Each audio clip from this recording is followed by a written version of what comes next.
Greetings out there, WWE Universe and wrestling fans alike.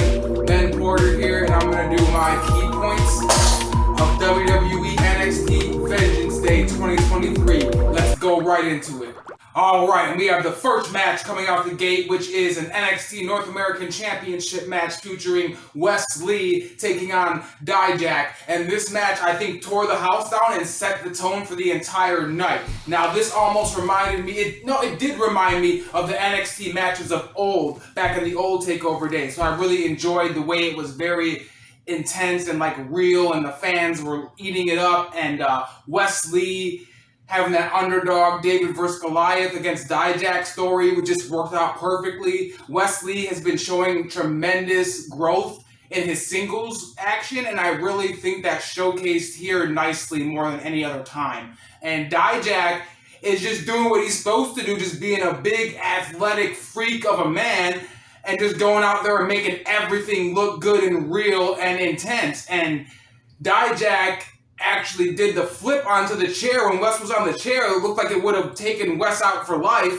but no, we had an interference from Tony D, and the whole crowd chanting Tony D, just like the NXT days of old, NXT chants. Like, it was just such a good opening atmosphere for Vengeance Day. I just loved that match. And then, like, even the icing on the cake when, like, Dijak's finger was, like, completely twisted. Oh, God, it's just crazy stuff, man. Wes Lee ends up getting the victory over Dijak. Dijak is just destroying Wes Lee with the power, but Wes Lee is very elusive. He's very quick. So he uses his quickness to get the win and the distraction from Tony D. So congratulations on Wes Lee, another retention of the North American Championship. Loved it. Great match. And we're going to move on now to match number 2, which I believe was the tag team title match for the Women's Tag Team Championships between Fallon Henley, Kiana James, and Kaden Carter and Katana Chance. I probably just screwed that up, but all the name changes, I'm so sorry. I apologize. I respect all of you. This match actually told a really good story. I love the team of Brooks and Jensen alongside Kiana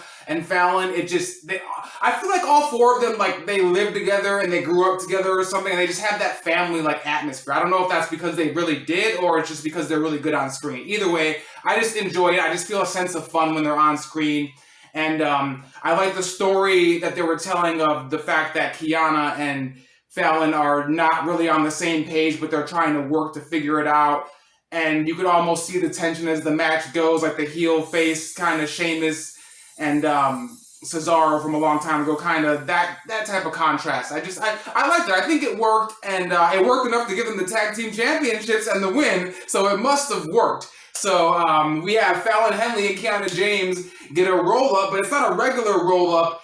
It's like a roll-up because Kiana uses her heelness along with her face roll-up, and together they get the win, and then it just works for some reason. And I was pretty sad for Katana and Kaden, though, because, like, I really liked watching them have fun and grow as a team and become champions and be one of the longest reigning women's tag team champions in the company, I believe, even.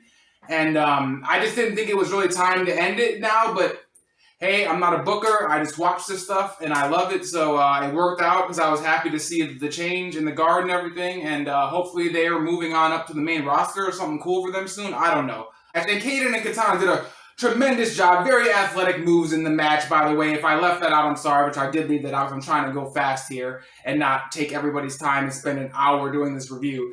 But their moves were really smooth. They did the 450 off the top, the neck breakers and blockbusters. All the double teams in this match were very good, especially for performers that aren't the most seasoned. It was just very, very good. I liked it. I thought it was good stuff.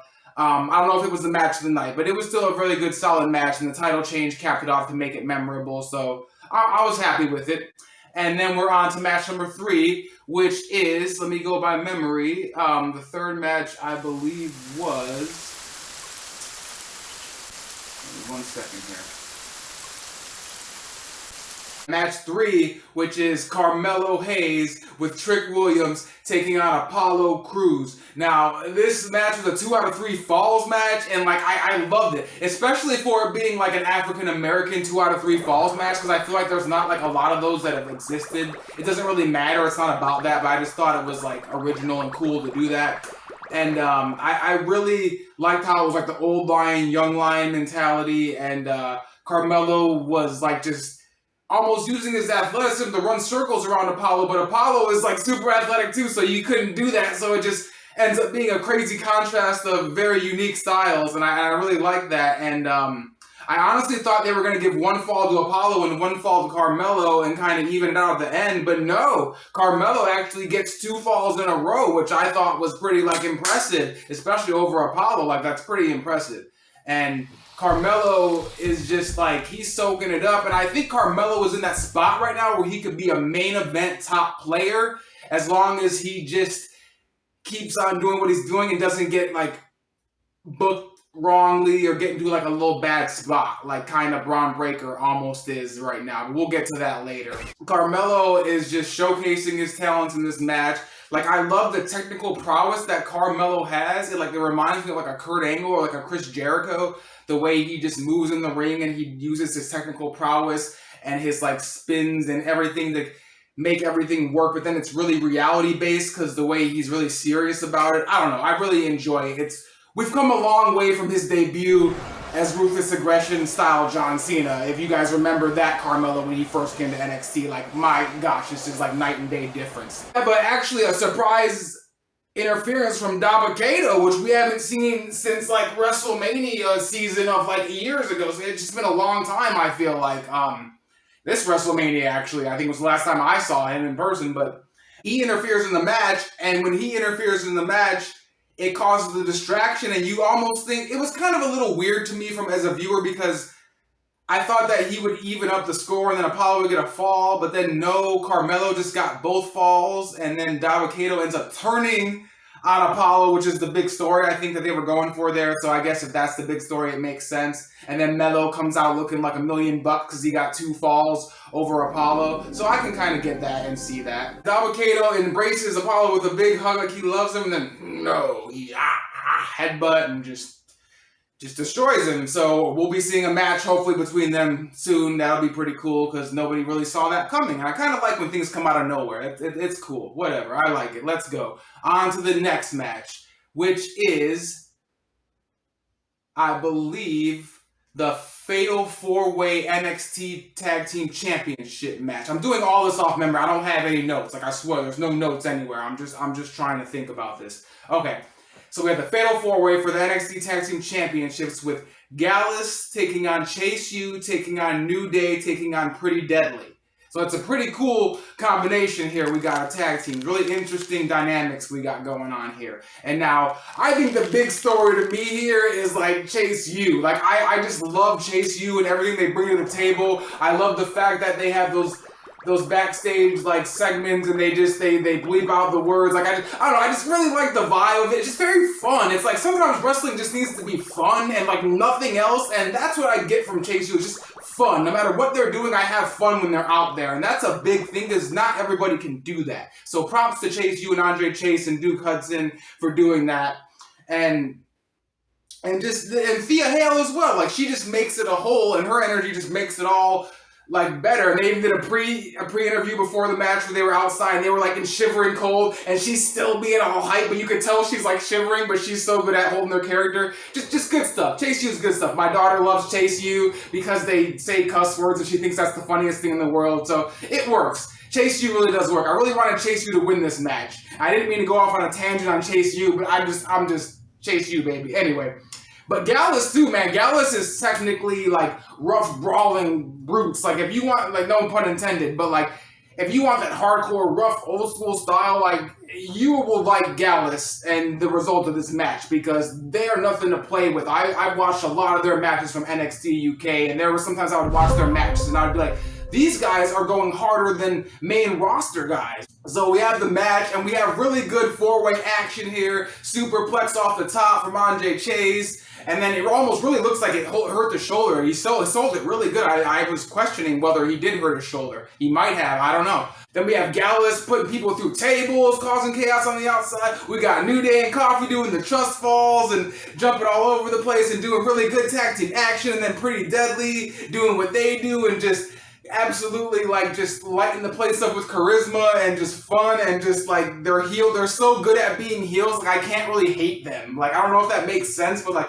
they're so good at being hateable that like I like them. Like it's really weird, but and their attire would make you think like it's so weird, but like it's appealing. Like it's cool. Like no, you have to have confidence and like you have to be like a really strong person to be able to go out there and do what they do. So like props to them for what they do. Like they did not go unnoticed in this match. And neither did New Day or Gallus, but like Chase U is just they're just I don't know. They're just their gimmick is on another level than I feel like a lot of the gimmicks going on right now. In gimmick terms. Not I don't know about pure wrestling ability.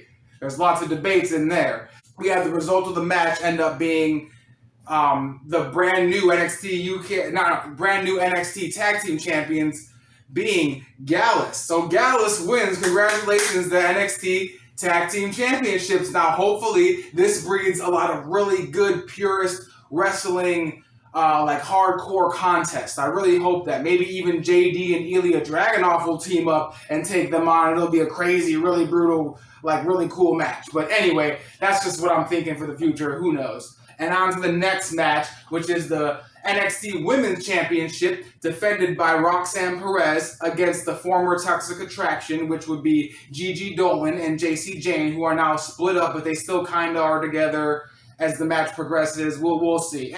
It's obvious here that, like, Roxanne Perez is on her own, and she has to take them both on. So what is she doing? She's uppercutting them both. She's hitting them both. She's making them both. She uppercuts to both of them. And just trying to keep up with them both, but obviously 2-on-1 is harder, difficult to deal, especially when there are two veterans like Gigi and JC are. Especially Gigi, she's like a super veteran, but let's not start that right now because I don't know what's going on with her character. She's like, I feel like she's falling behind, and JC's coming up, but I feel like she had all the wrestling talent in the world and she taught it to JC. But either way, I remember when they held the tag team championships up in the ladder match, and she was like, hold it up, like you don't know what you're doing, kinda, but in a nice way. That was a tangent. I shouldn't have said. Let me cut that out. I should cut that out. Should we cut that out? No, leave it in. Gigi Dolan and JCJ end up being the big story here in the middle of everything because they start going at it, of course. How can they coexist?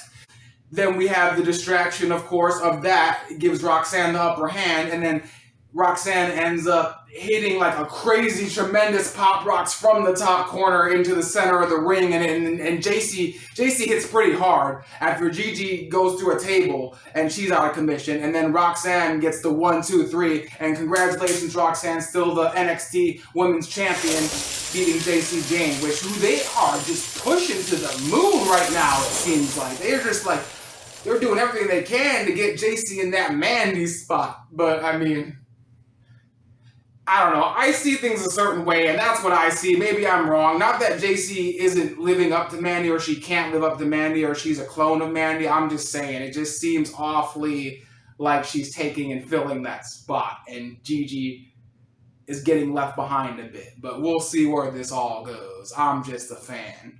All right, and we are on to the main event of the night, which is the NXT reigning defending champion, the Dog, Braun Breaker, taking on Grayson Waller, the viral Aussie, man. Like it's such a good clash of styles, such a good clash of different forces, and I just really enjoyed like this match. But the one thing I do have to say, it is a steel cage match as well, and it almost is like the crowd was just, they had like the air sucked out of them by this point. Like, not that they were completely dead, but the crowd had just been through a lot, and with the first match being so hectic and cool, it was almost like they were a little bit like tired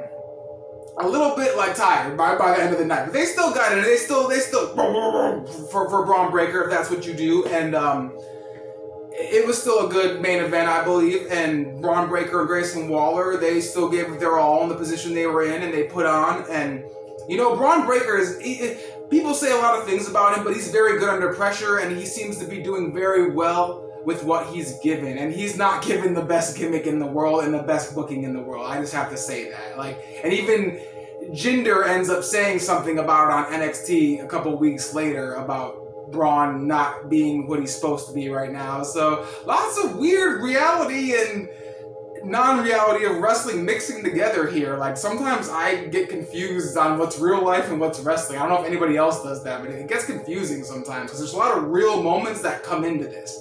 So we have Grayson Waller, of course, go for the viral moment off the top, which we thought was going to be the elbow, like he did the big elbow when he did the elbow drop in War Games, I believe, if I remember. Yeah, and we thought we were going to see that, which I wanted to see, and I think the whole arena wanted to see it, honestly. But no, instead we get a superplex from the top, which that just looks so dangerous and so, like, it just hurts me to look at it. Like, superplex from the top of the cage, that is high. It doesn't look that high sometimes when you're watching, but that is a high cage. Like, if you could stand up there and just look down and imagine flipping backwards from the top, it just crazy. But either way, these men put on a pretty banger of a match using the cage like they should. You know, steel cage matches sometimes aren't the best matches, but they still work out if you know how to, you know, make the end really impactful and things. And, you know, the basic story here was Grayson Waller talks a lot of trash and Braun Breaker's going to shut him up. And that's what we got with the end, is he basically grabbed him by the head and said, look, you've been talking a lot of trash. This is not your NXT. This is my NXT. And he spears the out of him. Like he spears him completely out of his boots. Like he spears him into a rocket ship of orbit. Like it's just a crazy spear. And like he hits 2 spears, but the second spear is just, I thought Grayson's head might hit the cage. It was pretty hard, but that spear, of course, 1, 2, 3, Braun Breaker retains the NXT championship. And you know, the crowd he got claps. Like he didn't get booed out of the arena or anything, but there was still a big pocket, I think, of the NXT universe that just wanted to see anybody dethrone him.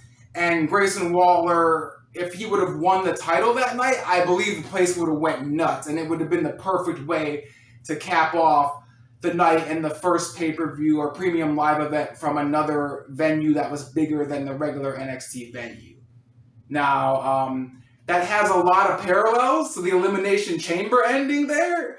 I have to do that review as well after this, or I choose to do that review. I don't have to. That sounds like it's work. It's not work. I have fun doing this. But it's almost like they're waiting for WrestleMania to do all these things or something. Almost like that. It's almost like they're just going to give the big chaos at Mania and Stand and Deliver weekend. I mean, maybe. I don't know.